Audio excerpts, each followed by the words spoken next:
안녕하세요. 반갑습니다. 실전에 강한 수리 자료 해석 전문가 에듀윌의 박지웅입니다. 취준생 여러분들 공부 열심히 하고 계시죠? 자, 여러분들 시험 이렇게 모의고사 같은 거 보고 아니면 뭐 기존에 시험을 보셨을 수도 있고요. 그래서 뭔가 재도전을 하시거나 새로운 도전을 하실 수도 있는데 혹시 컬러로 된 시험지 보신 적 있으세요? 컬러요. 컬러 없으시죠? 이게 컬러로 시험을 볼 순 있습니다. 근데 컬러로 보지는 않아요. 왜냐하면 돈이 많이 나가거든요. 인쇄 비용이 2배라서 컬러로 시험을 치르질 않는데 그러다 보면 출제자들이 컬러로 인쇄하지 않기 때문에 컬러로는 식별 가능한, 하지만 컬러가 아니면 식별 가능하지 않은 그런 형태의 문제들을 좀 구분해서 내어줘야 됩니다. 그러니까 컬러로 시험을 인쇄를 한다라고 하면은 좀 더 부담 없이 자료를 더 많이 이것저것 분포를 시킬 수 있겠지만 컬러가 아니라고 한다면, 흑백이라고 한다면 그 명암 조절 정도로 되거나 아니면 식별 가능한 어떤 형태를 넣어서 해줘야 되거든요. 그러다 보니까 그런 게 있죠. 자료를 많이 넣을 수 없어요. 카테고리가 많아질 수 없습니다. 너무 많을 수 없어요. 봤을 때 식별이 가능한 정도의 수준이어야 되고, 차라리 그러려면 여러 개의 표를 해서 그냥 각 표마다 다르게 할지언정 한 표에다가 다 이렇게 때려 박기가 쉽지가 않단 말이죠. 그래서 그런 특성을 활용해서 할 수 있는 얘기가 있고요. 그게 이번 시간에 준비한 내용입니다.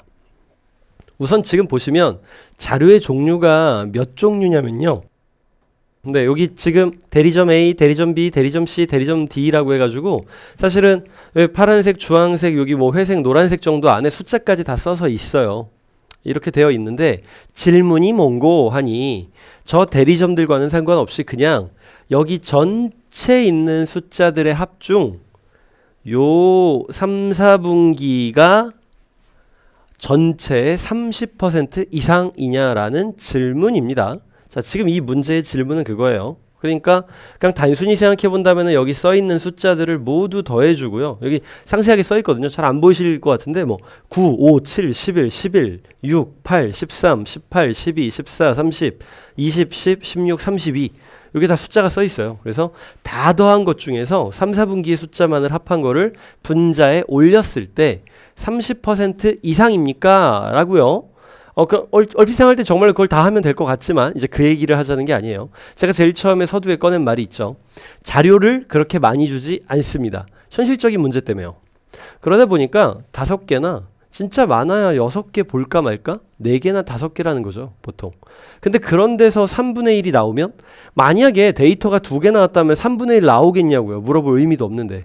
2개 나오면 그렇게도 안 하죠. 보통은 3개나 4개가 나올 텐데 3개짜리에서 30%는 그닥 큰 의미가 없을 거예요. 어렵지 않으니까. 4개나 5개일 때 30%가 의미가 있을 거고 지금 상태에서 제가 한 가지를 얘기를 해볼게요. 그러면 아마 이 문제 지금 상태에서 계산하지 않고도 오케이, 이 말은 맞는 말이야 라는 결론에 도달하실 겁니다. 내용은 이래요. 만약에 어떤 데이터가 이만큼 올라가 있다고 할게요. 그리고 그 데이터에서 일정하게 여러분들한테 잘 안 보실 수 있는데 여기 칠판에 눈금이 있거든요. 여기 한 칸 정도 제가 올려서 그려놨습니다. 자, 그 다음에요. 거기서 한 칸을 더 올려서 그릴게요. 자, 얘네 셋은 일정해요. 이 가운데는 전체 3분의 1이죠. 가운데는요. 3개 중 정 가운데는 3분의 1이죠. 3분의 1은 약 몇 퍼센트죠? 정확히는 33.33333 해야겠지만 그냥 33%라고 할게요. 균일한 차이를 보여준다면 앞과 뒤와 가운데와의 차이가 균일하다면 가운데는 30%를 가볍게 넘어갑니다. 이거요. 이 데이터가 4개 정도가 나왔을 때 쓴다라기보다는 데이터가 몇 개가 나오던지 간에 30%를 던지면 이렇게 시각적인 데이터가 균일한 차이를 보여주는 3개의 막대로 표현이 가능하다면 그냥 30% 넘어간다는 거죠. 왜? 33%니까 대충 해도. 그래서 지금 여기 옆에 막대를 옆으로 올릴 건데 이제 이 생각이 좀 중요할 것 같아요. 이게 올라가는데 제가 좀 큰지 작은지 내가 어떻게 알아? 맞아요. 그건 여러분들이 알 수 없죠. 그래서 어떻게 하셔야 되냐면 실제로 작은 데이터를 겹쳐서 3개짜리로 만들 거예요. 그러니까 얘랑 얘를 겹쳐서 총 3개짜리로 만들 건데 겹치는 과정에서 그 매칭되는 데이터끼리 더한 것이 나머지 매칭되는 것들과 비슷한지 보시면 됩니다. 첫 번째 거는 9 더하기 10, 20이고요. 옆엔 18, 20이 써 있어서 오케이, 비슷. 그 다음에 5 더하기 6은 11, 여기 10이 써 있어서 역시 비슷. 그 다음에 7 더하기 8은 15, 14, 16이라서 비슷해요. 14, 15, 16 다. 그리고 맨 마지막이 11, 13, 24인데 여기 옆에 데이터들은 30, 32로 되어 있습니다. 작네요. 얘가 막내예요. 그러니까 얘가 옆으로 올라갔을 때도 가장 크진 않다는 거죠. 어떻게 됩니까? 가운데가 남게 되고요. 전체적으로 균일한 분포를 보여주게 되죠. 사실 시각적으로 이미 아셨을 거예요. 얘가 작다는 것만 확인하셨으면은 작은데 비슷하지라는 느낌은 받으셨을 겁니다. 그래서 알 수 있다는 거죠. 그러니까 최종적으로 제가 하고 싶은 얘기는 어떤 얘기냐면 계산도 안 한다고 했잖아요. 다 더하기는 부담이 있고 이런 느낌이었던 거죠. 하기 전에 여기를 한 도막, 여기를 2배, 2배짜리로 본다면 총 6개가 있고 그 중에 얘는 2개에 해당한다. 6개 중에 2개는 30%를 넘어가죠. 3분의 1이니까. 아, 그래서 얘는 맞는 말이야. 그렇게 얘기하겠다고요. 그게 옆으로 올라가서 가운데 있으니까 맞는 말이야 라는 얘기가 되겠습니다.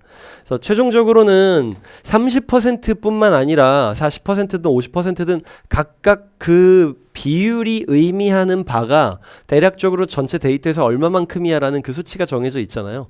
여러분들이 그런 것들에 대해서 이제 개별로 본인만의 기준을 좀 세워두시는 게 좋고요. 모든 비율마다 세워두시라는 건 아니고요. 그냥 이제 할 수 있는 것들, 지금처럼 30% 아니면 제가 말하지 않아도 알 수 있는 뭐 50% 이런 것들 있죠. 그런 것들 하시면 되죠. 거기서 점점 발전시키시면 돼요. 예를 들면 42%가 나왔다. 42%면은 이런 느낌은 어떨까요? 42%가 나오면 32%와 10% 그러니까 데이터를 3등분 낸 것 중에 하나와 그리고 나머지는 맨 끝에 소수점 찍은 것과의 결합 뭐 이런 식으로요. 각각 비율마다의 이런 기준을 정해 놓으시는 거죠. 그러면 이런 문제들이 좀 더 빨라집니다. 요거 좀 많이 연습해 두시고요. 나중에 이제 실전에서 문제 다룰 때 또 얘기해 드리도록 하겠습니다. 다음에 만나요. 안녕.